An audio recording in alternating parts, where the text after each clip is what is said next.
From our studios in Southern California, this is RUNTALK.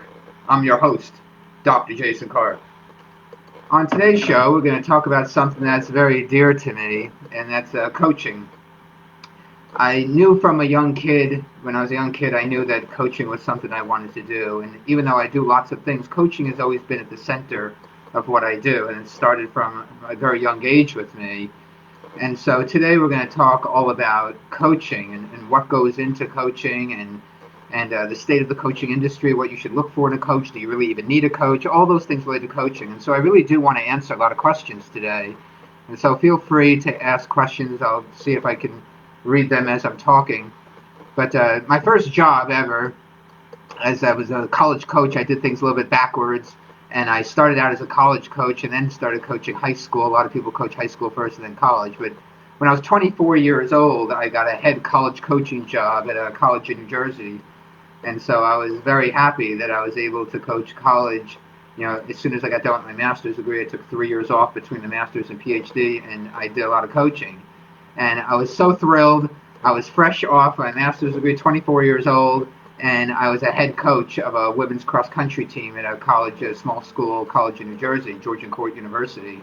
And I was pretty proud of myself. I was 24, and I getting this college coaching job made me one of the youngest, if not the youngest, head college coach in the country. So I was very happy about that, and that started my career. That was kind of the thing that catapulted me to doing everything that I do now. And so coaching has always been at the center of what I do. So I wanted to devote today's show. You know, we've been talking a lot about different aspects of training and how to become a better runner, but I haven't spent any time talking about actual coaching and what goes into coaching and whether or not you need a coach and what you should look for in a coach if you do want to get yourself a coach. So I figured I would devote this as I think our 33rd or 34th episode. So I wanted to devote an entire episode to coaching. So I'm going to say a lot of things that are inflammatory. You know, people who know me know that I tend to say a lot of inflammatory things about this industry. I'm very critical of the industry, but I'm critical for a reason, because I love this so much and I want to see it grow. I want to see it be on the same level as other industries. And so that's the reason for all the criticism that I give to this industry, because I want to push it forward. You know, I want to see it on the same level as other industries. And so the first thing we'll talk about is the coaching as an industry. You know, nowadays there's a lot of online running coaches. You know, everyone and their grandmother thinks that they're a coach. And unlike other industries, you know, the run coaching industry has no barrier to entry. Anybody can just call themselves a coach, you know, make a website, you know, maybe they get a certification, maybe they don't, and then they start advertising their services. And even when you look at college coaches in the NCAA, Division 1, 2, 3, it doesn't matter what division it is, there's no requirements for an education in the field. Anybody can become a coach. Lots of good runners get into coaching. Maybe they become an assistant at the school that they ran at, and then they work their way up, and then they become a head coach someday, but they start off as an assistant coach. So even at the college level, if you look at most college coaches, none of them have any degree in the subject related to coaching. None of them have been trained to be a coach. Most of them are just, you know, good runners or former good runners themselves.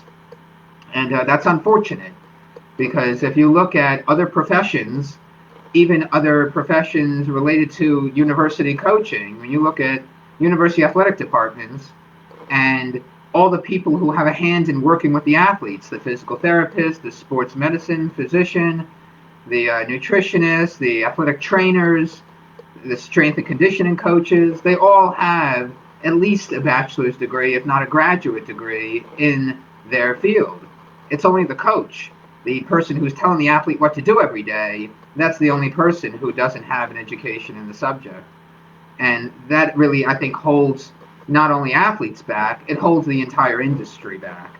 And now it's really blown up with online and social media. You know, everybody's a coach. There's no barrier to entry. Maybe they get a certification that anybody could get, and then they use it as a credential, and then they go around calling themselves a coach. And you know, you look at physical therapists, you look at other professionals in the health industry or outside of the industry, everybody's got an education in the subject that they work in. You want to be an accountant, you have a degree in accounting. You want to be a physical therapist, you got to get a master's or doctorate in physical therapy.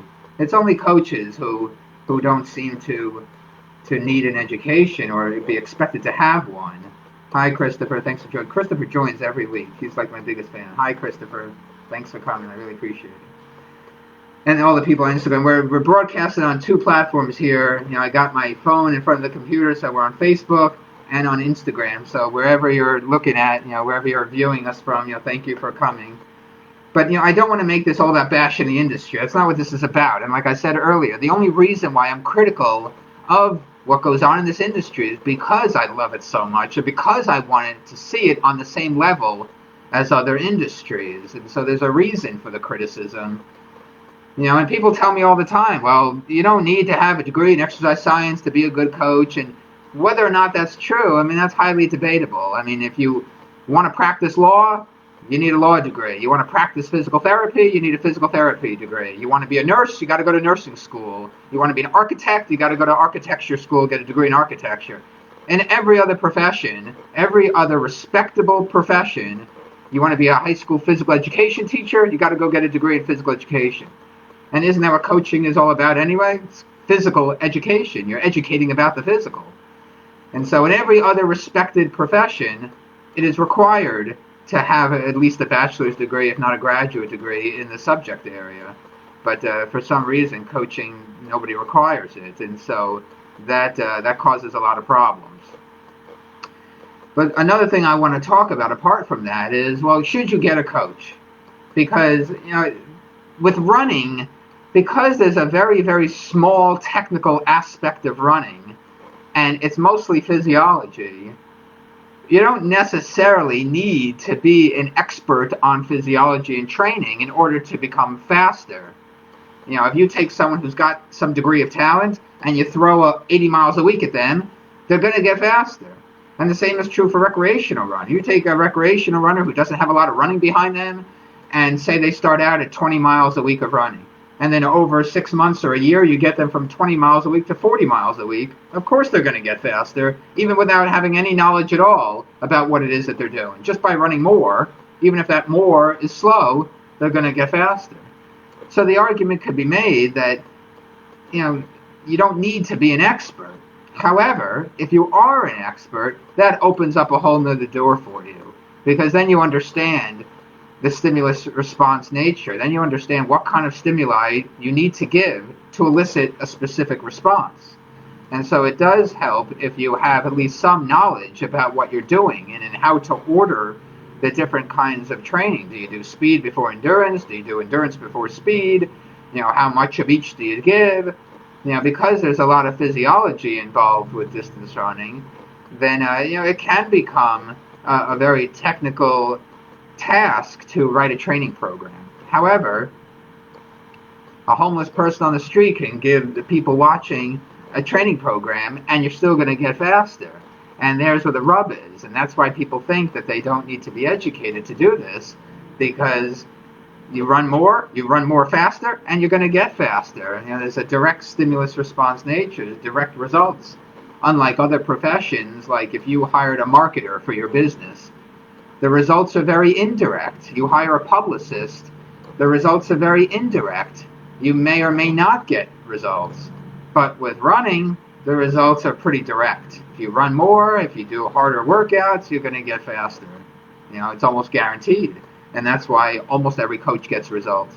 That's why I think it's funny when you look on social media and people talk about their runners who run PRs. Well, of course they could train 100 different ways and they're going to get a PR. Every coach gets results. That does not distinguish one coach from another. Every single coach, every high school coach, every college coach, every private online coach, every coach gets results.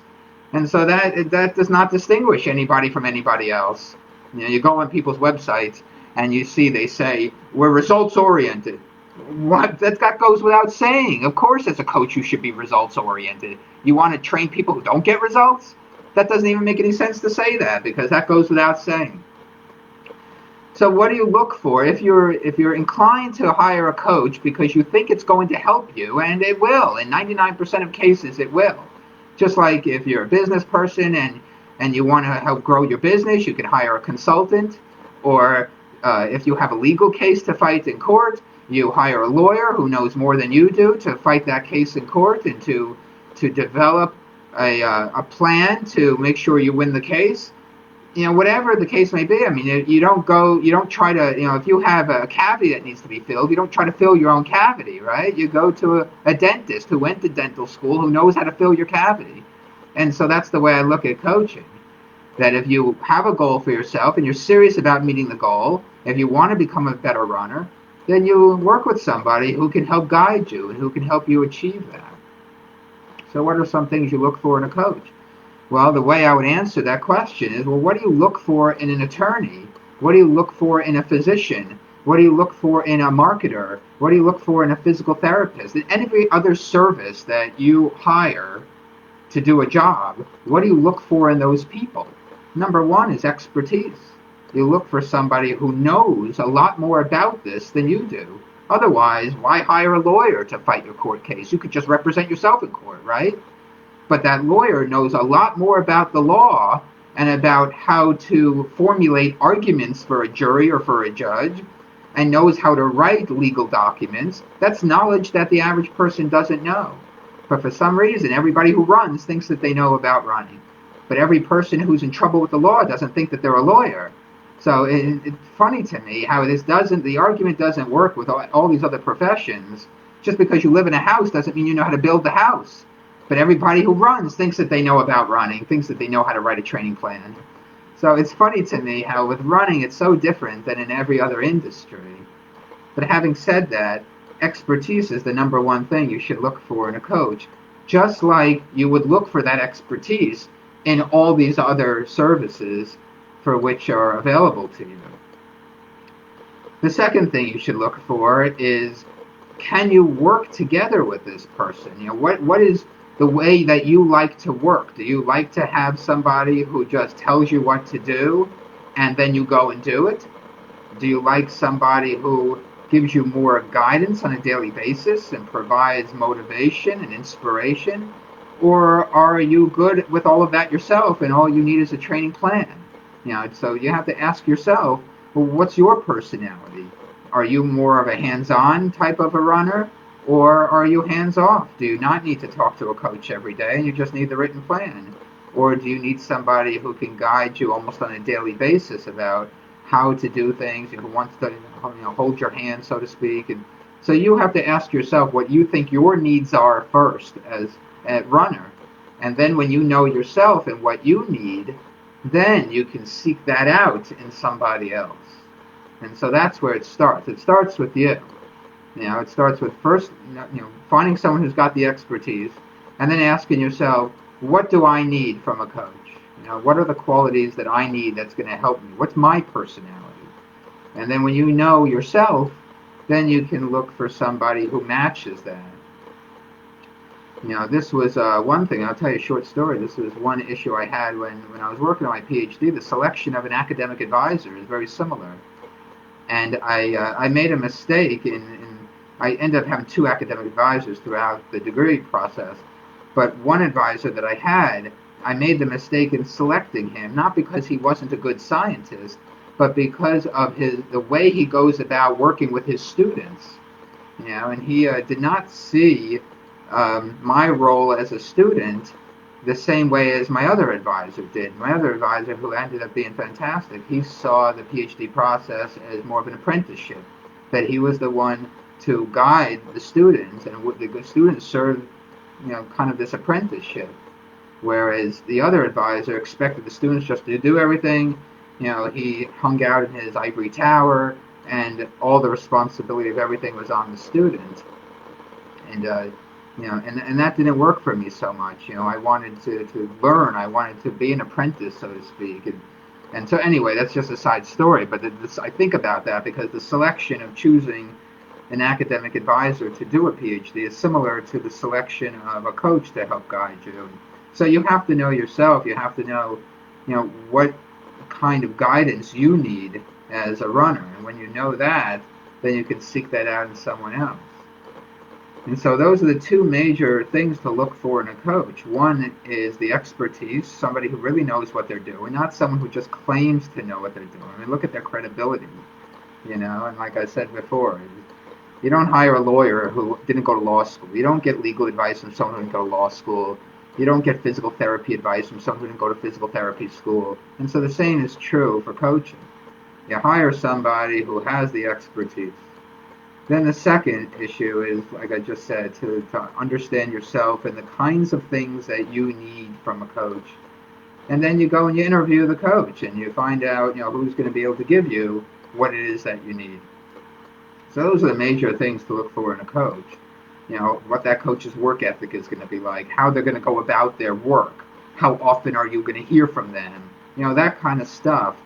And again, it goes back to what you think you need most as a runner. And then you can match that up with those qualities of the coach. If you go on people's websites, some people will say that that you can only have one phone call with them a month, or one phone call a week, one check-in a week, or one check-in a month.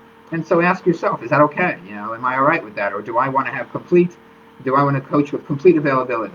Myself, I don't hold anyone to a certain time frame. People I coach, they text me, they call me, they email me whenever they want. They know that they can do that because that's the way I work. I started coaching in person at a school where I was seeing the runners every single day.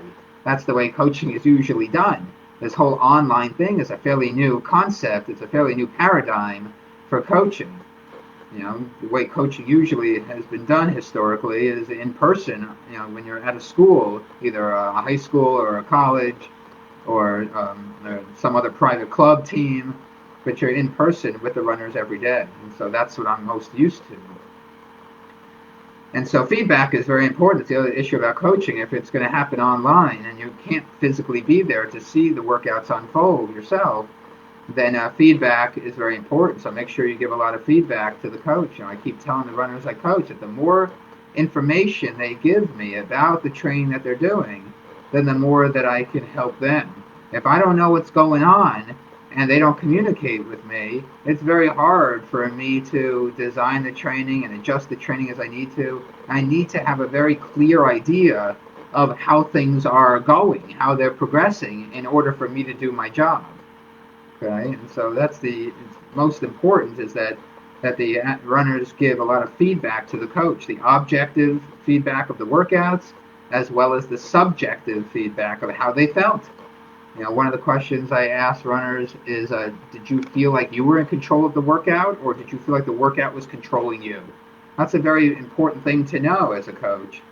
And so the more feedback that people give the coach, the better. So don't be shy. If you work with a coach, don't be shy in reaching out to that person and giving them as much feedback as possible. And then certainly give them feedback about how closely you are following the training that they give you, because that's a big issue. I've had a lot of runners over the years, they don't necessarily follow what I tell them to do. That makes it impossible as a coach to progress the training if I think that they're doing something that's different than what they're really doing. Because I have this concept in my head about what things are, how things are taking place, and yet that's not the case. It is, that's not the real case. And I liken it to like playing chess. If I know what the chessboard is in my head, and I think I know what the correct chessboard is because that's the way I've planned it, but then my opponent is playing a different game with different pieces, and the pieces are not where I think they are. Well, how can I try to advance my pieces if I don't know what the real situation is on the board? And so it's the same thing with coaching. I have to know what the real situation is, what they're really doing, what the runners are really doing, in order for me to then design the training and progress forward, move forward with the training. And so, I have one runner now who she tells me that she's not going to tell me, because she always does more than I want her to do, and or that I planned for her to do. And she always tells me, that's it, I'm not going to tell you anymore. And I keep saying to her, well, who are you hurting? You're not hurting me by telling me what you're not doing, or what you are doing. I mean, you're not hurting me by hiding things from me. Runners think that they're hurting the coach. I'm going to take it out on you by not telling you. You're not hurting me by doing that. You're only hurting yourself by not communicating with the coach, because the coach is there to help you and to guide you and to help you meet your goals. And so if you don't tell the coach what it is you're doing, you're only hurting yourself. Don't do that. It's like if a doctor tells you to take this medicine and you don't take the medicine, you're not hurting the doctor by doing that. You're hurting yourself by doing that. You have to listen to the person who knows more than you. That's the whole reason for having a coach. Listen, trust. It really comes down to trust. And so that's something that, that's one big thing I want to mention about coaching. When you look for someone to work with, hire somebody who you can absolutely trust. I said this a few years ago. I said this to somebody where she was very slow to trust, and because she was so used to doing her own thing that she was so slow to trust somebody else to tell her what to do. And she was a pretty good runner, sub 3-hour marathon runner. And I remember saying to her, do you trust your husband? She was married. I said, do you trust your husband? If your husband told you to do something, would you take his advice? And she said yes. And I said, of course, because you wouldn't marry someone you don't trust, right?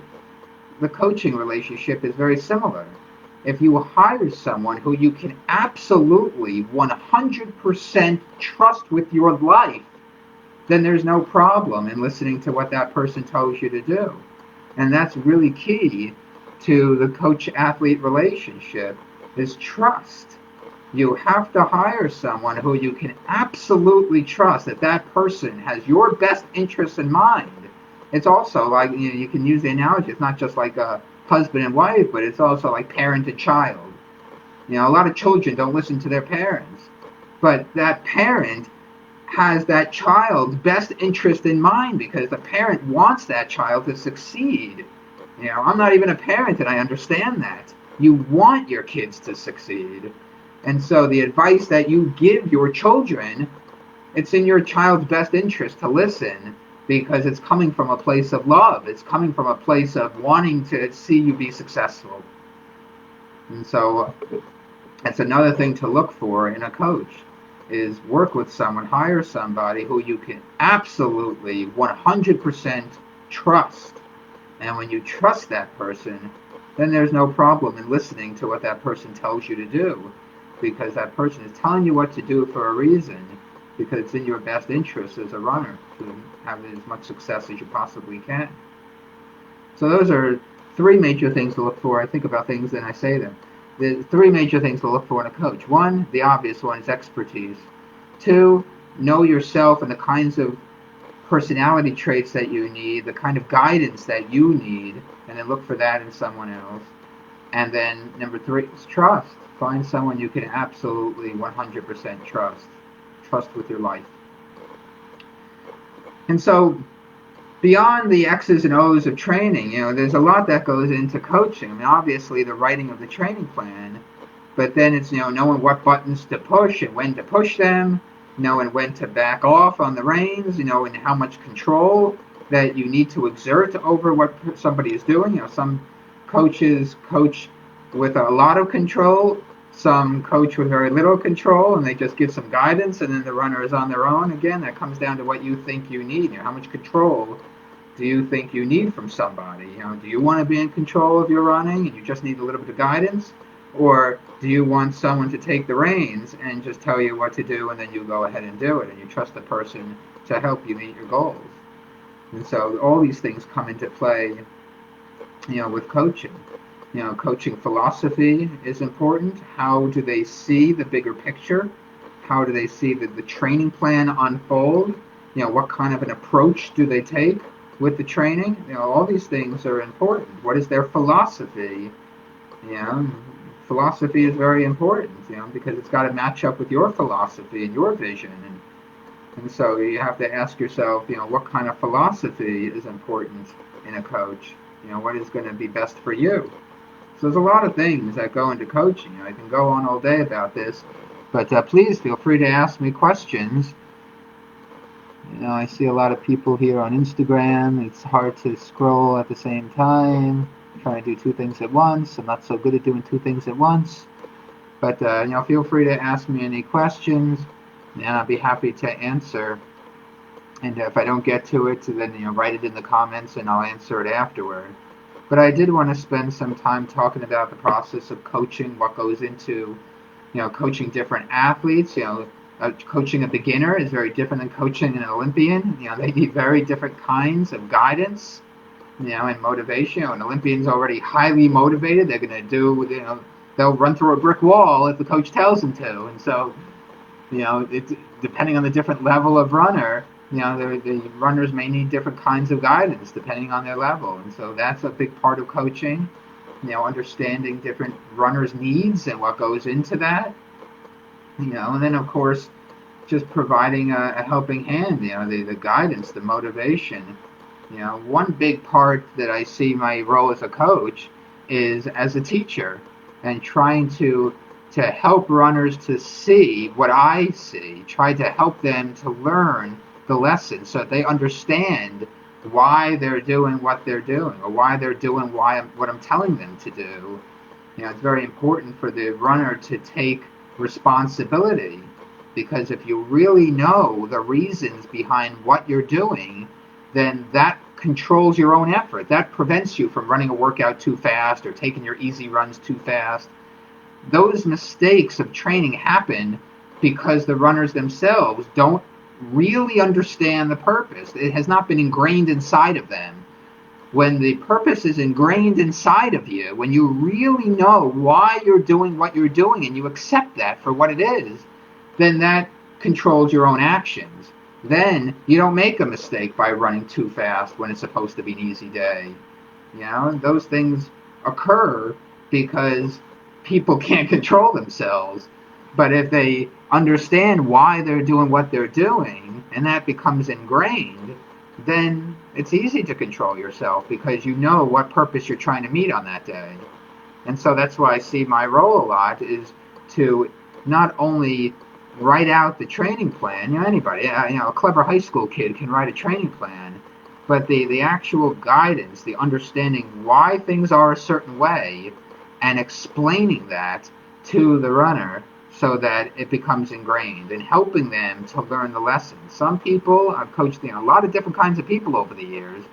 Some people just need to learn lessons the hard way. Some people just need to fail a few times and learn lessons the hard way. And that's always been hard for me as a coach, because not that I'm a control freak, but I try to prevent that failure. And it may come across as controlling, and I try to explain to do something a certain way because I don't want them to fail.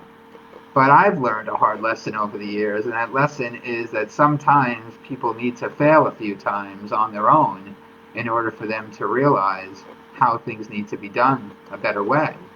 And so as a coach, I'm always learning. It's difficult sometimes because people are not robots. They have their own emotions and their own way of doing things, their own personalities, and sometimes people aren't always going to execute things the way the coach tries to get them to execute things. There's two major ways that you can coach.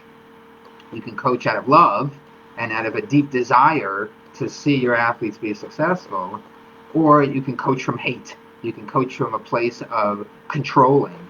The most obvious coach that comes to mind who coached out of hate was Bobby Knight, the famous basketball coach. The temper that guy had on him. He never coached from a place of love. He always coached from a place of hate.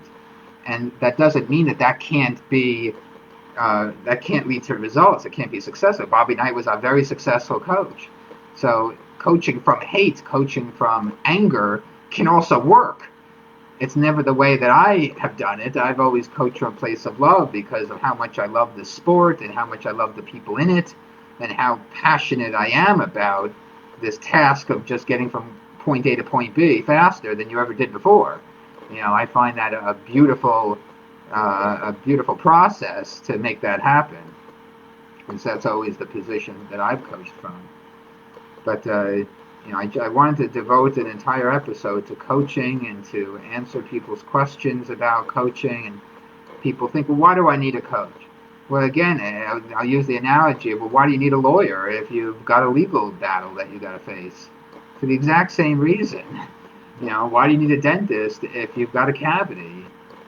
Why do you need a physical therapist to rehab an injury? Why do you need an architect to build you a house? It's the same concept.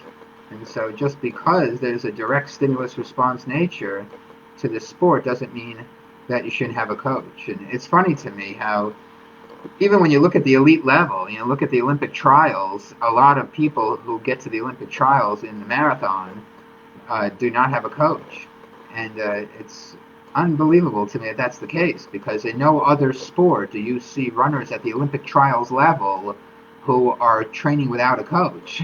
It's only runners who seem to think that they know it all, and I know what to do, I don't need a coach. You would never see a gymnast say that. You would never see a diver say that. You'd never see a skier say that. You never see a swimmer say that. Nobody else says that except runners. So runners, if I will be very provocative for a second, I'll say runners need to get the damn chip off their shoulder. Because if runners realized that in no other sport do people compete without a coach, that people train without a coach, runners would be a lot better if they understood that and they hired somebody who could really help guide them to the next level. Christopher's got a question. All makes sense, but perhaps easier said than done, especially regarding trust and online coaching. Not been a particularly good experience for me as the athlete. Yeah, I agree. I mean, that's why you have to interview people, just like a lawyer, just like you would try to interview a lawyer. You don't just take any lawyer, right? Some lawyers are good, some lawyers are bad, even though they've all gone to law school. That's why you have to interview people. You have to find somebody who you can really trust, and that takes time. It takes a lot of conversations with somebody. It takes an openness. Both an openness on the part of the runner and openness on the part of the coach. I'm very open. I know a lot of people, they get on camera and they act a different way than they really are. I don't act a different way than I really am. I mean, this is the way I really am. I'm always open. I'll always tell you the truth. And the truth is, as an industry, as I led the episode off with, as an industry, the run coaching industry and I'll put the entire fitness industry into this, because a lot of coaches also dabble in that, especially online. They'll offer strength training for their runners. They'll offer nutrition advice. There's a lot of scope of practice issues in the fitness and run coaching industry, and that's really bad. And so it all comes back to the professionalism. You hire a professional. You don't hire just somebody who decided one day, I want to be a running coach. Let me go get my certification. It took me 2 days to get, and now I'm a running coach. I mean, you can't do that in any other profession. So again, I know I'm critical about this. I know that people have said to me, I've had arguments with other coaches who they say that there's so much more that goes into coaching than just the writing of the training plan. But you know what? You could say that about other professions too. You don't think that there's a lot more that goes into nursing than the actual knowledge of medicine? Of course, there's a million things that go into nursing. When a nurse is sitting by the bedside of a cancer patient who's going to die, and they know they're going to die, you don't think that there's a lot of emotional intelligence that goes into being a nurse? There's a lot more that goes into being a nurse than just knowing the facts about the science and the medicine. But you still have to go to nursing school to become a nurse, even though there's all these other things that go into nursing. The same thing with being a teacher. If you want to be a high school science teacher, you want to be a high school music teacher, no matter what subject, there is so much that goes into teaching. But guess what? You can't become a high school music teacher without a degree in education or a degree in music. You want to be a high school math teacher, you got to get a degree in math or a degree in education, and you have to pass a license exam. You have to be licensed to teach. You have to be a teacher. You have to have a teaching credential. But with coaching, with the fitness industry, it's a free-for-all. Everybody can join in. That hurts the industry as well as it hurts the end user. It hurts the client. Imagine if lawyers didn't need to go to law school. Imagine if physical therapists didn't need to go to PT school. What would that do to the industry? And so, I'm extremely critical about this, but I know I'm right. If we want to lift up this industry and make this industry be like every other profession, like every other professional service, then there needs to be an education mandated, just like in every other industry, even though there's a lot of other things that go into coaching. But that could be said for a million other professions as well.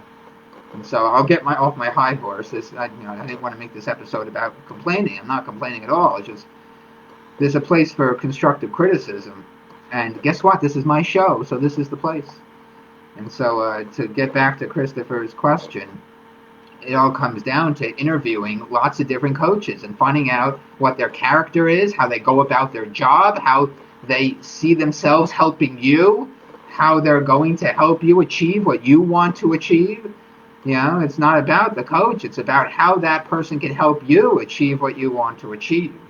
And when you have those conversations with somebody, you have those open conversations, then you can get to a place of trust. And it starts with looking for somebody who's got the credibility. It starts with the credibility. You hire someone who's credible, who has done the work necessary to enter into the profession. So again, if anybody has any questions, please ask. I'm happy to answer the questions. And so again, look for coaches who match, whose style and whose philosophy matches what you think you need. A lot of people don't know what they need, and that's okay too. The coach can help guide you. Not every coach is going to be right for every person.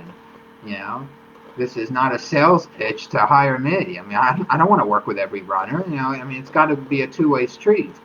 You got to hire the right person, and if that right person is works together with your personality, then it can be a beautiful relationship.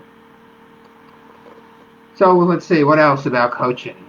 There's a lot of things there's a lot of reasons why I got into coaching. I think it's a beautiful process to take the science and apply it to a training plan and then watch the results of that training plan. There's a lot of academics who do a lot of scientific research, but they never apply all this great knowledge that they've learned from the scientific research that they do. And that's one of the things I love so much about coaching, is that it gives me a chance to apply the science and get results.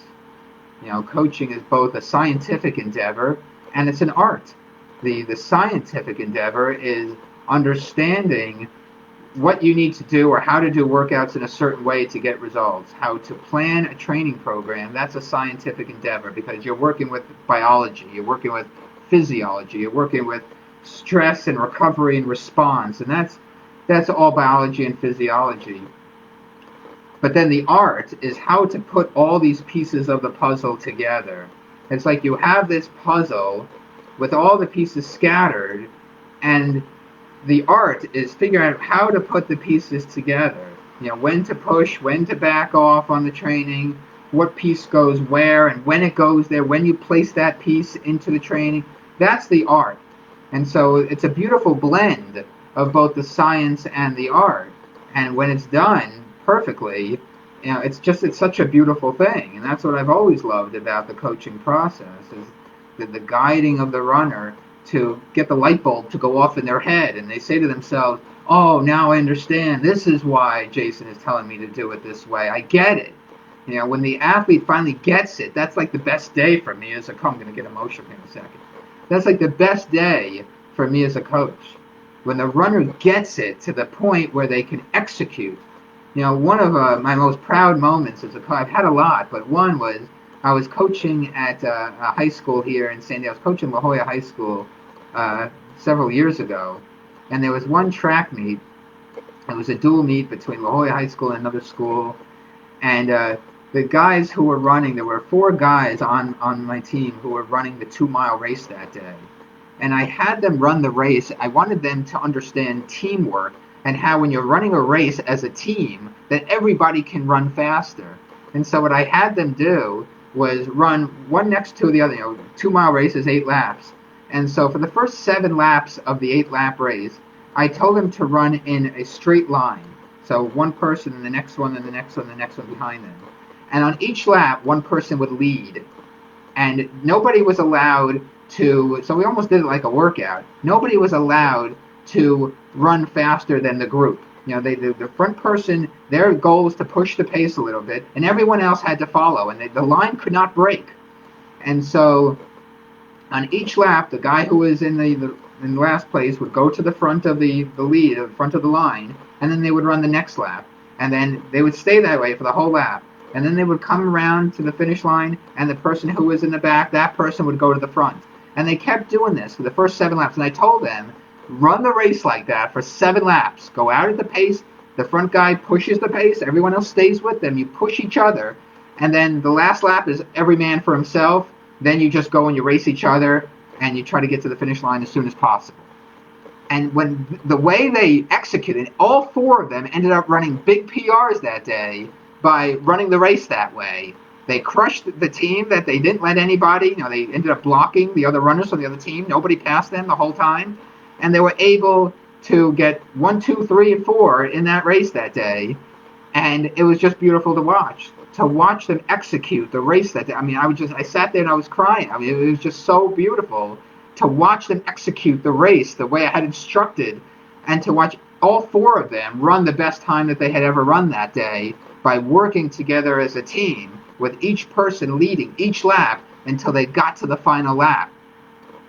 That was one of my most proud moments as a coach, because I knew that by them running the race that day, that all of them were going to run as fast as they have ever run before. And they were going to feel uplifted because they learned that by running together as a team and by pushing each other like that in the race, that anything was possible on that day. And it was just such a beautiful moment. I'll never forget watching them run that race on the track. And it was just great to watch. I relived that all the time in my head.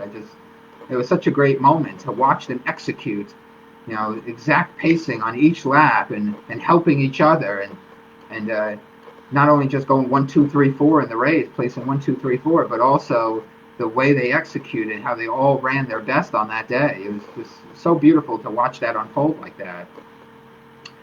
So anyway, I've had a lot of proud moments over the years as a coach, and I think it can be a beautiful thing if you work with somebody who can help you the most. And so I urge everyone to get a coach if you think that can help you. If you've got goals that you want to achieve, just like in other areas of your life, you would hire somebody to help you achieve what you want. Coaching is no different. And so I want to devote this episode to the coaching process, what goes into coaching, as well as what to look for in a coach, in hopes that you can find the right person to help you. So having said that, the last thing I want to talk about, I always end every episode with a thought. And so my thought today is, it kind of ties right into this, is know yourself. It's hard for you to work with somebody else if you don't know yourself, whether it's in business or a job that you might get or hiring a coach. You have to know yourself first. You have to really know what's important to you and what kinds of things you need from somebody else. You got to be very in tune with your personality. And so that's my final thought for the day, is spend some time learning about yourself, learning what you need, what makes you happy, what makes you thrive as both a runner and as a human. So that's my final thought for the day. Know yourself. So happy Monday. Hope you got a lot out of this. Again, if you have any questions, type them into the comments and I'll answer them. And we'll see you next week. Thank you for joining us for another episode of Run Talk. I'm your host, Dr. Jason Karp. And I want to make one announcement. On Thursday, I've been doing a series of webinars. So this Thursday at 11 o'clock Pacific time, I will have my next webinar on interval training, all about interval training. So go to the website, run-fit.com, and you'll see under speaking, there's a link for webinars, and you can register for the upcoming webinar on Thursday. So again, thank you very much. See you next week.